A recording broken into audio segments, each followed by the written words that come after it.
നമസ്കാരം, news prime മലയാളത്തിലേക്ക് സ്വാഗതം. ഇന്ത്യയുടെ പൊതുകടം, അതായത് ഈ രാജ്യത്തിന്റെ മൊത്തം കടം എന്നത് 200 ലക്ഷം കോടി കവിഞ്ഞിരിക്കുകയാണ്.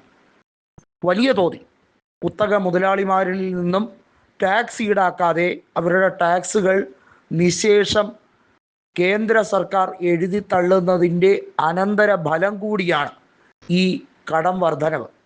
ഇത് കൃത്യമായി മുതലാക്കുന്നത് സാധാരണക്കാരിൽ നിന്നും കൂടുതലായി നികുതി ഊറ്റിപ്പിഴിഞ്ഞുകൊണ്ടും മറ്റ് വെട്ടിച്ചുരുക്കലുകൾ, അതായത് മറ്റ് ക്ഷേമ പദ്ധതികൾ വെട്ടിച്ചുരുക്കി പരമാവധി ഖജനാവിൽ നിന്നും പണം ഇറക്കാതെ കേന്ദ്ര സർക്കാർ ചെയ്യുന്ന പരിപാടികളാണ്.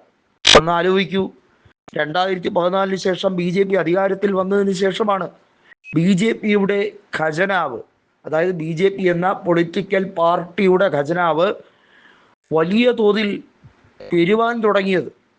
പണം നിശേഷം കുമിഞ്ഞുകൂടുന്നു എന്ന് മാത്രമല്ല, അവർക്ക് 2025 അവസാന ഘട്ടത്തിൽ എത്തി നിൽക്കുമ്പോൾ തൊട്ടടുത്ത പാർട്ടിയുമായിട്ടുള്ള അവരുടെ താരതമ്യം എന്ന് പറയുന്നത് 300% വർധനമാണ് അവർക്ക് കഴിഞ്ഞ 10 കൊല്ലം കൊണ്ട് ഉണ്ടാക്കാൻ കഴിഞ്ഞത് എന്നുള്ളതാണ്.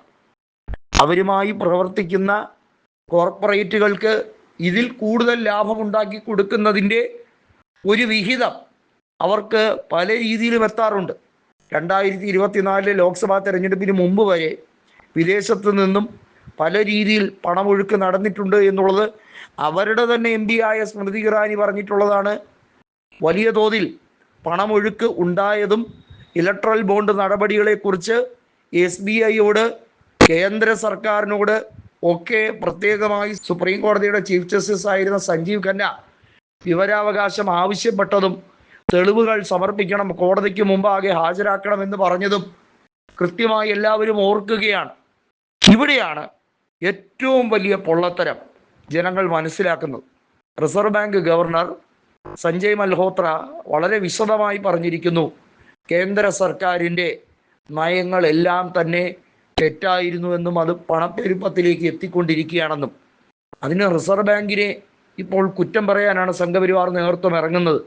റിസർവ് ബാങ്കിൻ്റെ നടപടികൾ ശരിയല്ല, ആ രീതികൾ മാറ്റണം, അതിലെ ഭരണസമിതി മാറ്റണമെന്ന് മുൻ റിസർവ് ബാങ്ക് ഗവർണറായിരുന്ന രഘുറാം രാജൻ ഇന്ത്യയുടെ സാമ്പത്തിക ഞെരുക്കം എങ്ങനെ ഉണ്ടായി എന്നുള്ളതും എങ്ങനെയാണ് മാധവി പുരി ബുച്ചിനെ പോലുള്ളവർ സെബി ചെയർപേഴ്സൺ ആയതിനു ശേഷം ഈ രാജ്യത്ത് അസന്തുലിതാവസ്ഥ പടർന്നത്, സാമ്പത്തിക അരാജകത്വത്തിലേക്ക് രാജ്യം നീങ്ങിയത്, രൂപയുടെ മൂല്യം സർവകാല റെക്കോർഡിലേക്ക് ഇടിഞ്ഞതെന്നും ഇവിടെ എങ്ങനെയാണ് രൂപയുടെ മൂല്യത്തിന് വലിയ തോതിലുള്ള ഇടിവ് സംഭവിച്ചിട്ടും ജനങ്ങളെ പൊള്ളയായ വാഗ്ദാനങ്ങൾ കൊടുത്ത് വിശ്വസിപ്പിക്കാൻ സർക്കാർ ശ്രമിക്കുന്നതെന്നതും രഘുറാം രാജൻ പറഞ്ഞ കാര്യങ്ങൾ തന്നെയാണ്.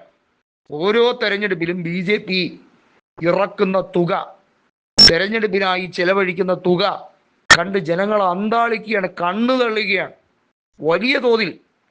വലിയ തോതിലാണ് BJPയുടെ ഈ കൊട്ടിഘോഷം. ജനങ്ങൾ മനസ്സിലാക്കി കഴിഞ്ഞിരിക്കുന്നു ഈ പൊള്ളത്തരങ്ങൾ എന്താണെന്നുള്ളത്.